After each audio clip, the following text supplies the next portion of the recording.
What's up, guys? Welcome to the third edition of the UFC News Alerts Q&A. I'm your host, Farah Hanoun, and I am here to answer your questions. I've gathered them from multiple social media outlets, so let's get to it. All right, who you got, Stipe or Cormier, and why?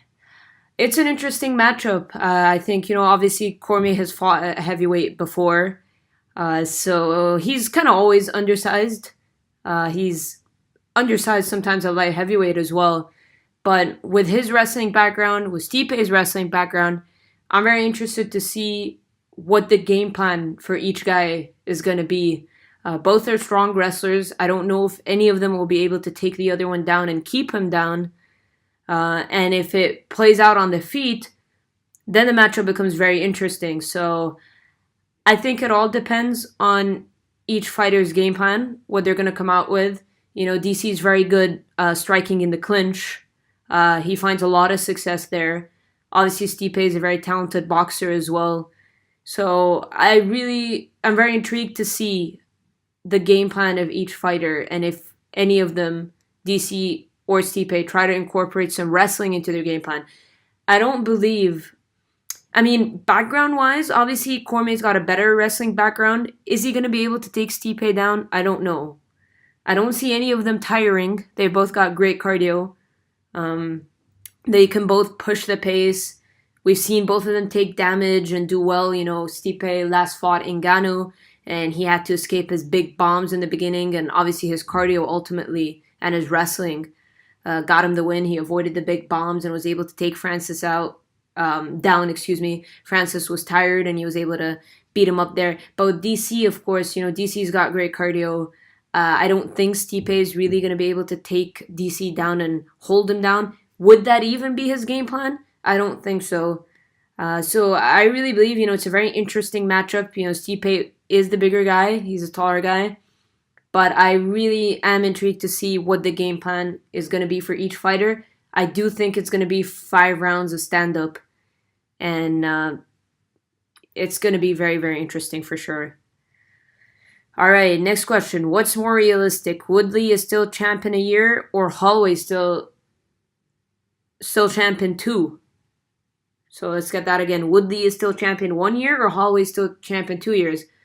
I don't know. Woodley hasn't been very active as of late. Of course, he was very active when he first became champion, to give him the benefit of the doubt. He's been injured. He's been sidelined. So Holloway's been very active, so it also depends on activity, I believe. Holloway, of course, is fighting Brian Ortega next. That's a dangerous matchup. I love the fight. I think it's a great fight. Ortega's dangerous everywhere. Holloway's very durable and got great cardio. And I think both guys, with Ortega and Holloway, both guys have a great ability to kind of calmly figure out what they want to do in the fight. They don't panic. They could be down on the scorecards, but they find ways to win and turn things around. So it's a very interesting fight. Maybe on paper, Holloway, experience-wise, maybe has more tools. People might give him the edge in the striking. But Ortega, man, he just keeps proving it every single time. His boxing keeps getting better and better, and both guys are super durable. Both guys can push the pace, and Ortega's game to stand in the pocket and trade, and so is Max Holloway. So I'm kind of answering somebody else's question that's Holloway or T-City, so this is kind of like a 2-in-1, looking at the fight stylistically. So yeah, I love the Holloway and Ortega fight. I think Ortega's super dangerous with his submissions, of course. His jiu-jitsu background, but not only that, he's very opportunistic with his jiu-jitsu, which I love. I think he's got a special kind. You got guys like Ortega, and then you got guys like Damian Maia and Jacare who also have great jiu-jitsu, but I feel with Maia and Jacare, guys like them, they look for the takedown, and they kind of overpower you and are dangerous in all positions. But Ortega is the kind of guy that if you leave your neck open, if you go for a sloppy takedown or clinch with him, he'll make you pay. We saw that in the Cub Swanson fight. We saw that with the Renato Moicano fight. He's very opportunistic with his jiu-jitsu. He really needs to grab any limb and he'll make you pay. Holloway, I'm sure, will be very careful about that. I don't think he's not really a guy that goes for the takedown regardless, so it wouldn't be smart. But the point is, you get positions where you clinch. And Ortega, a lot of times, he did that with Cub Swanson, where he goes for a takedown. He doesn't even get the takedown. He just needs to grab your leg. And from there, he'll work his way into either a front headlock, which he turned into an anaconda choke, or a guillotine, or whatever it is. He just needs to grab any limb. So he's very dangerous with his submission game. And if I'm Max Holloway, obviously don't get close. Don't tie up with Ortega. Not in a clinch, not in anything. Keep your distance. Strike from a distance. Holloway's long and he's got great boxing. He's got great stand-up. And I do believe that if the fight was primarily on the feet, just striking from a distance, I'd give the edge to Holloway in that sense. But, Ortega's boxing keeps improving. He can be dangerous. Both fighters are long, so no height discrepancy or anything like that in this matchup. But I feel like if it's distance striking, I'd give the edge to Holloway. If Ortega manages to close the distance, even if he doesn't land the takedown, clinch positions, if he stacks him against the cage, close the distance, I think he can make Holloway pay just dangerous with his submission attempts, even if he doesn't choke him out. Just get position, manage to put... Because I believe that now Ortega started to attack more the jiu-jitsu. Before, it would be like if you make a mistake, he'll make you pay. But we've seen him be aggressive with the jiu-jitsu. And his jiu-jitsu is so good. It's remarkable. And I expect him to attack with his jiu-jitsu more. Whether go for a takedown and work his way from there, go for a clinch. If he's able to do that, I believe he can make anybody pay. No matter how good your ground game is, I just believe Ortega's on another level. So, very interesting matchup. And I love the fight. I've said this before multiple times that I never give a clear-cut prediction just because, I get to talk to a lot of these guys and try to keep a good rapport. Obviously I like to get a lot of interviews and stuff. So I never give a clear-cut prediction. I just kind of try to look at keys to victory and how I think each person could win the fight. All right, the next question. Who will be the UFC champ at lightweight by the end of 2018? Conor, Nurmagomedov, Poirier, or Tony? Well, if you're looking at the end of 2018, of course, it all depends on activity. Conor's got his legal issues that are going to get sorted out mid-June. We're going to see what will happen with him. Tony obviously is recovering from injury. He looks like he's doing well in the recovery process, but we'll see if he's able to return before 2018 ends. Poirier's fighting Alvarez, of course. Now the rematch has been made official. So I don't know if he can become champ or even get an opportunity at a title fight, even if he beats Alvarez by the end of 2018. If Poirier beats Alvarez and he's next in line, it probably won't be until 2019. So the winner of Poirier and Alvarez, regardless, I don't think they get a crack at the title in 2019.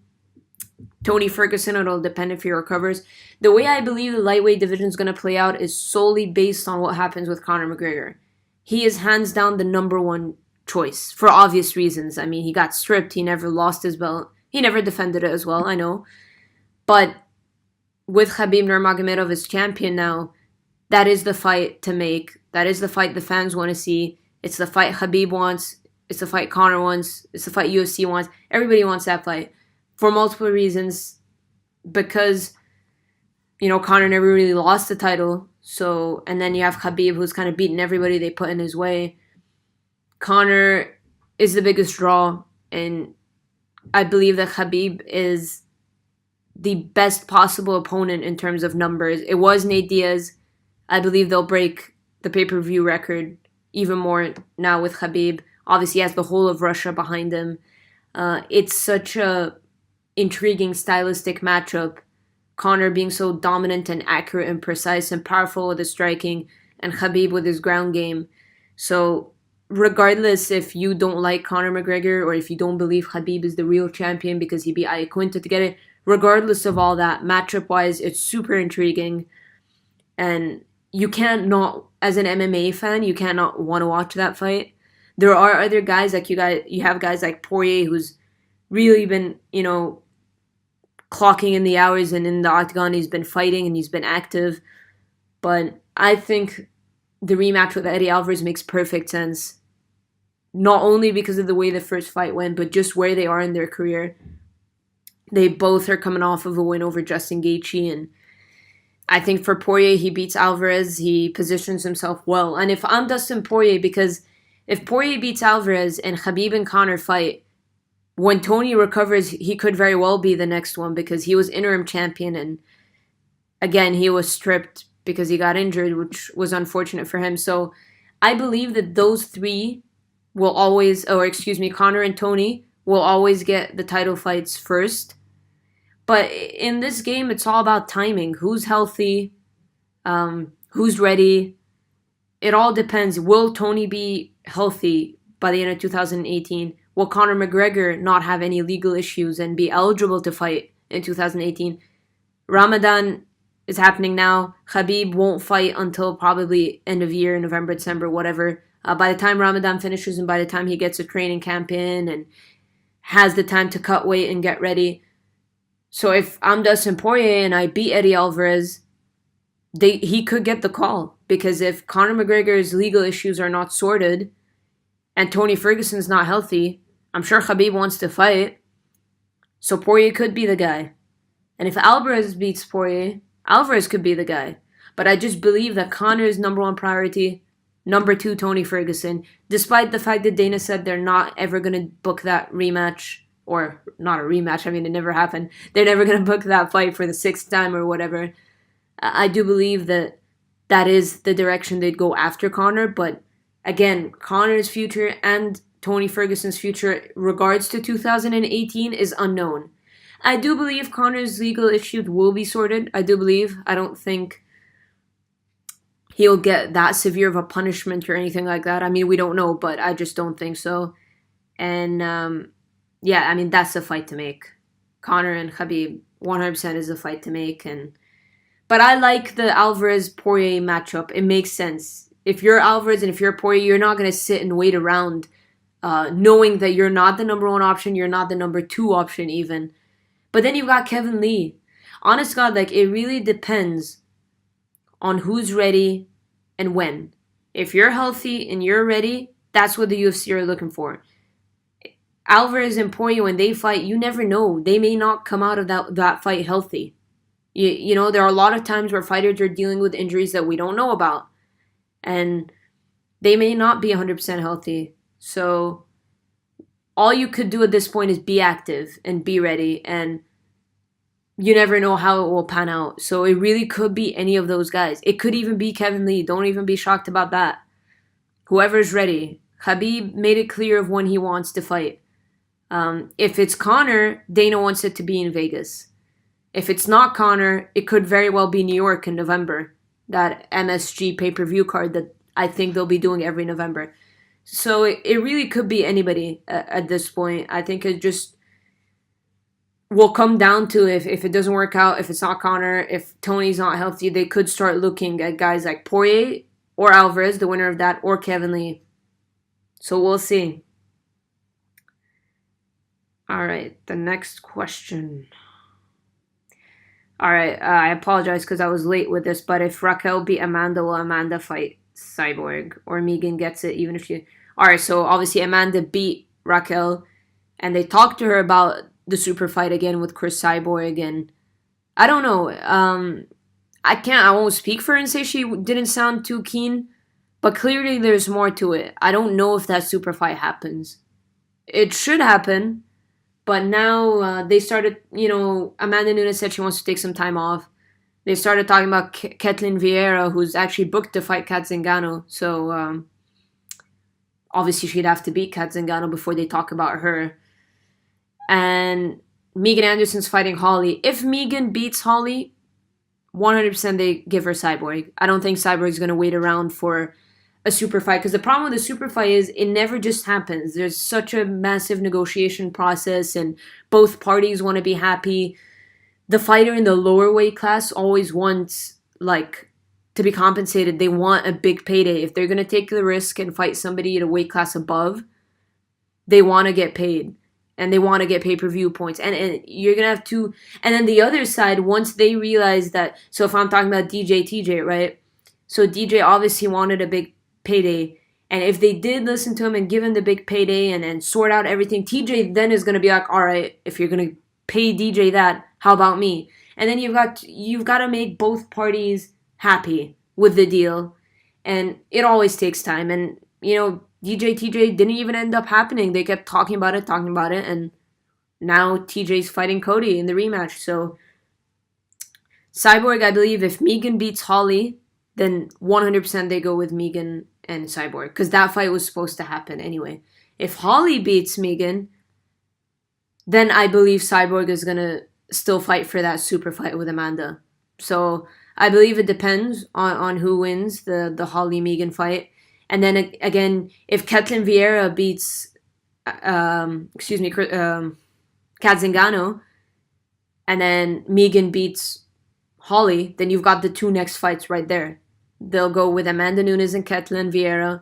Ketlin Vieira is undefeated, so that's always, that always brings an appeal, like somebody being like promo-wise.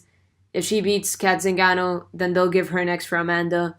If Megan beats Holly, then that's next for Cyborg. So if Kat Zingano, it all depends on who wins and who loses and timing of everything. But I just don't see that super fight happening right now because they've talked about it for so long and there's so much that goes into the negotiation process and fighters use that as an opportunity to get the most that they can out of it, and fair enough. That makes sense. All right, next question. What is up with Nate Diaz? Are there discussions between him and the UFC? If so, who is kind of in the frame opponent-wise? It's so hard to get a read on the Diaz brothers. Everybody knows that at this point. They talked about GSP for a while. There was that rumor. Dana mentioned it, but then Nate Diaz denied it. He spoke to MMA Junkie. So, I don't know. I still believe that the only thing really, although Nate Diaz wants to fight, but I do believe that the only thing that's going to get him out of bed excited is Conor McGregor. That's the fight for him. That's the fight where he'll make money. I don't think he makes quarter the amount of money fighting anybody else. Even if the UFC pay him, what would they pay him? $500,000 flat? $1 million? Maybe. If they even do that. If he were to fight an Eddie Alvarez, for example. Conor McGregor guaranteed by far the most money he'd make. I believe Nate will probably wait to see what Conor's next move is. Because think about it this way. Conor hasn't fought in MMA since November 2016. You're talking about if he does come back at the end of the year, that's 2 years. Yes, he fought Floyd in August. But that's a long time out of the cage. Does he want his first fight to be Khabib? Not that the Nate fight is easy by any means, but we're talking about stylistically. We know that the Nate Diaz fight is a striking affair. It will probably go to the ground, maybe, at some points if Nate attacks a takedown or if he drops him and hurts him and uses his jiu-jitsu, but Khabib fight is a whole different kind of fight camp preparation. You're talking about a guy that you know what he's going in there to do. The first second of the fight, first 10 seconds, he's going to close the distance and he's going to go for the takedown. That's a whole different preparation. After being away from the octagon for 2 years, is Khabib Nurmagomedov the kind of guy you want to fight after a 2-year layoff from MMA? I don't know. Would it be crazy? I mean, Conor can kind of do what he wants, right? He can fight whoever he wants. So would it be crazy if... I don't want to call it a warm-up fight because at the end of the day, Nate Diaz gave Conor a tougher time than anybody has. And Conor's fought guys like Chad and Alvarez that can wrestle very, very well. But Nate Diaz has given Conor... But there is an appeal for Conor McGregor because the Nate Diaz fight, it's 1-1. It's a trilogy. It's a lot of money. Other than Khabib, I believe Nate is the second most money or interest that can be gathered. So I wouldn't be totally shocked if Conor thought about Nate Diaz as his return fight. Especially, I mean, we don't know. We don't know what's going to happen. I mean, Khabib made it clear he wants to fight after Ramadan. Not right after, because right after could literally mean, July he'll be free. But there's a training camp. There's cutting weight. There's preparation. So not July, not August, probably not September. Hell, not even October. I'd probably say November. November is the big card in MSG. We can expect the big card in December that they do in Vegas. So I believe, Khabib being champion, being a draw now, having the whole Russia behind him, we're looking at November, December. If Conor's legal issues get sorted out, that's a good timeline for him as well, I suppose. But is that the fight that will happen, negotiation-wise? 100% that's the direction they're going to try to go if Conor's got no issues. If somehow it doesn't, I believe Nate Diaz is probably just waiting to see what Conor McGregor's next move will be. If Conor gets booked, like if it's announced, if it's done, right, Conor's fighting Khabib December, I believe Nate Diaz gets back in the cage at the end of 2018 too. Against who? I don't know. What interests Nate Diaz? I don't know. Money. 100% money. I don't believe Nate ducks anybody. He wants money. Who's going to give him that money? I don't know. We talk about GSP, but GSP is a guy that at this point in his career has nothing to prove. So a guy like GSP is not just going to get into the cage to fight anybody. He's not motivated by a world title or anything. He's motivated by money as well. So there's a lot of negotiation going on. There are different situations where you've got guys that, all right, I'm going to fight this guy. Of course I'll fight this guy because I'll get a title shot off him. And then you don't have negotiation problems. You don't have guys looking for big paydays and all that. But now it's kind of a different thing. Like people at the top of their game, top of the rankings, champions, they're looking for the money because they might as well while they're on top. Because in this game, in MMA, it's one of those sports like you're only good as your last fight. And if you don't make the most of the opportunity while you're on top, people won't talk about you when you're losing. So everybody's talking about money and negotiating and big paydays and pay-per-view points and blah, blah, blah. Which is why we're not seeing, we see a lot of matchups being talked about, but they never come into fruition. So I believe now in the WME era, it's not just negotiation and money, it's a timing thing. If you jump up and step up and take that opportunity, it's yours. Nobody cares if you've lost your last fight, if you're not on a win streak. If you're a name, if you're a draw, waiting may not be the worst thing. So if you're Nate Diaz, that win over Conor McGregor changed everything. You have a lot of guys like Alvarez. Fighting Nate Diaz rankings-wise doesn't make any sense. But he knows, he sees it as a matchup where he could do well, and at the same time, a matchup that will garner interest because Nate Diaz has a big fan base, because he has that win over Conor McGregor.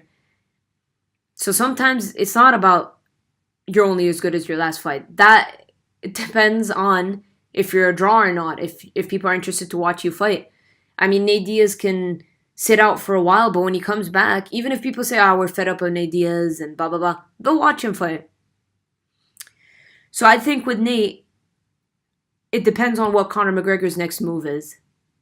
And if Conor gets booked for sure, Conor's fighting, for example, Khabib, then I believe Nate Diaz starts to think.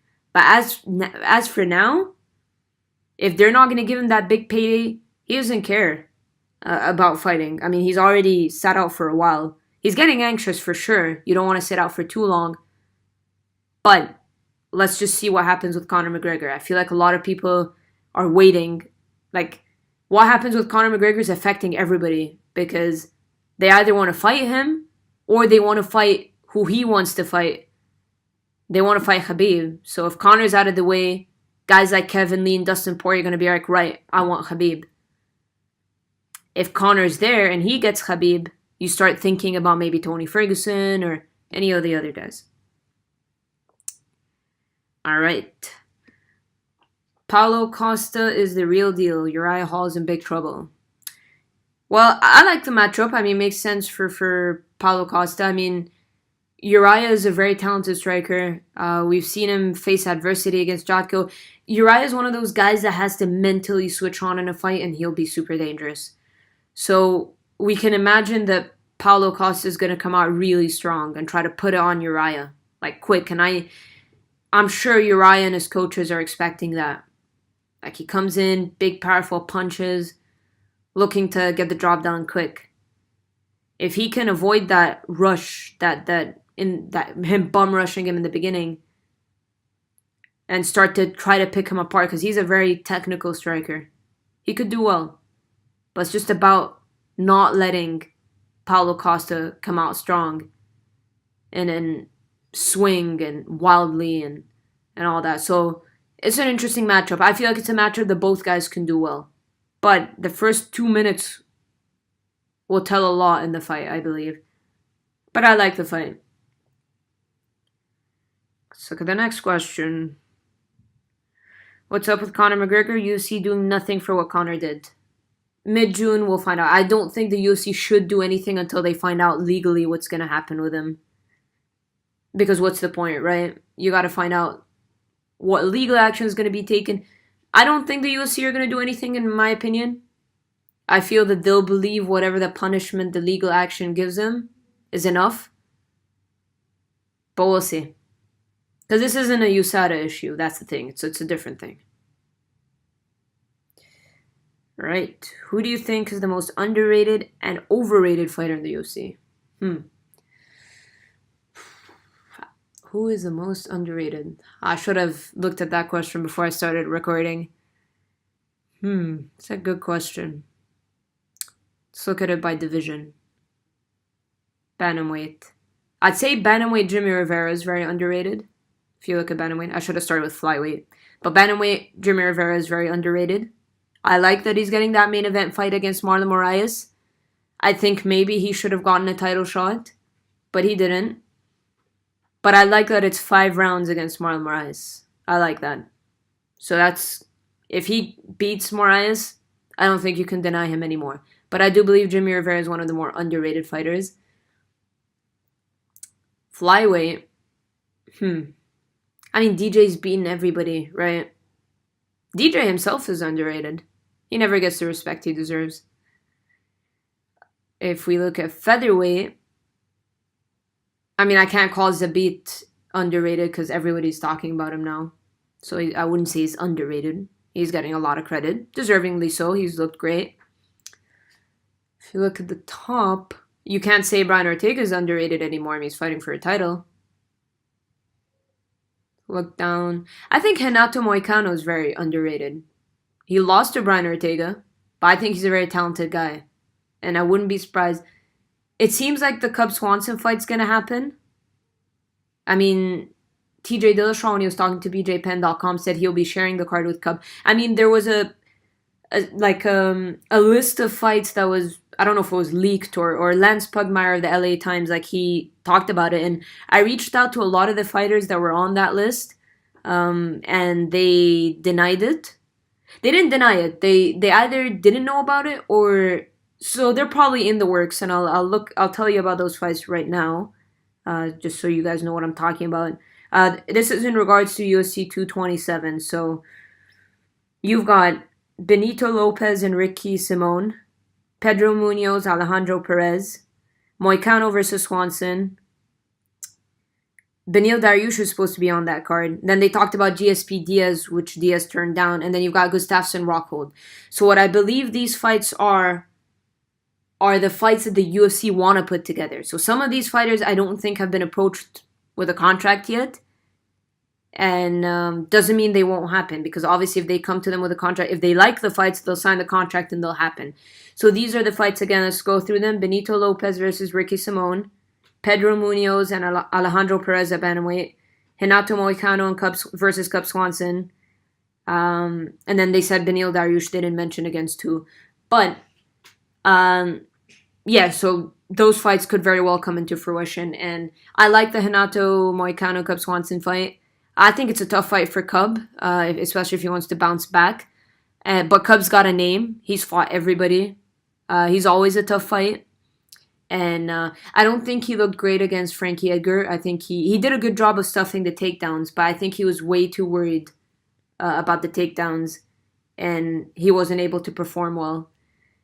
But maybe if it was a 5-round fight, he would have tried. But I just think Frankie Edgar's game plan was really good, and he just never got going, Cub. I think he was way too worried about the takedowns, and just because of the way the first fight went between them. But I think, yeah, I mean, Renato Moicano, that's going to be a striking affair. I don't think Renato, maybe if he sees it, because a lot of people see the whole ground game as a weakness for Cub. So I'll be surprised if Renato, no, actually, I wouldn't be surprised if Renato tried to incorporate some ground game, because he's got a great ground game. But if it pans out on the feet, I think Renato Moicano is also a great striker. So he's a guy to watch out for, and if he beats Cub, definitely people will know about him. He has a win over Jeremy Stephens, who's on a roll. That's another guy that you could say is underrated. I mean, that guy's fought everybody. And the fact that he's on the best run of his career right now is pretty remarkable. So he's looked great, and he's got an opportunity. He's fighting Jose Aldo. I mean, Jose Aldo is a legend. He did lose twice in a row to Max, and I think this is a very tough matchup for Jose just because of the amount of damage he's taken in his last couple fights, and he's taking on a guy like Stephens who hits like a truck. I do believe Jose Aldo's got more tools to win than Jeremy Stephens does. But if Jeremy Stephens lands one of those hard shots, I mean, he even hurt Frankie Edgar when they fought. He landed a head kick that had Frankie rocked. So those fights, I mean, Jeremy Stephens is an underrated guy, and he's taking on Jose Aldo. He beats him. You definitely have to throw his name in the hat. He's never fought Ortega. He lost to Holloway. But then again, it goes back to what I was saying before. It really does depend on timing, who wins and who doesn't, matchups. I mean, Stephens has fought Holloway before, and not too long ago, and Holloway beat him, so it would be a little hard for him to get a rematch. But if Ortega beats Holloway and Stephens beats Jose Aldo, there's a fresh matchup for you.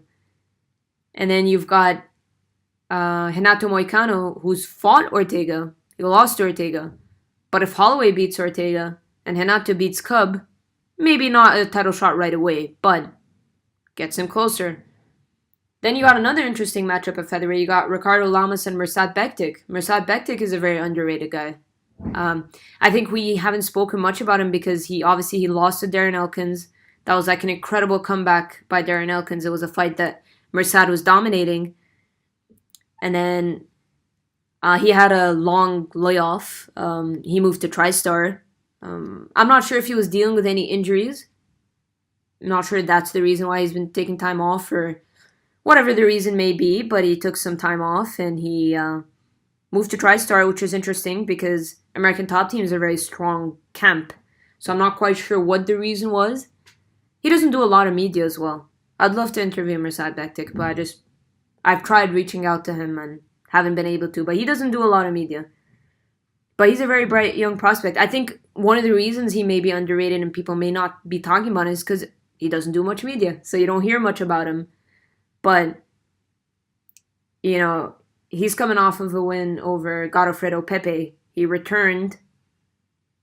He took not a year layoff, just under a year, about 10 months. He fought Elkins in March of 2017, and then he fought Godofredo Pepe in Charlotte, January. So that's 10 months, exactly, yeah. So yeah, that was quite a layoff. Maybe he was dealing with some injuries. And he looked great. You know, it was a body punch from hell. It was a great body shot that put out Pepe.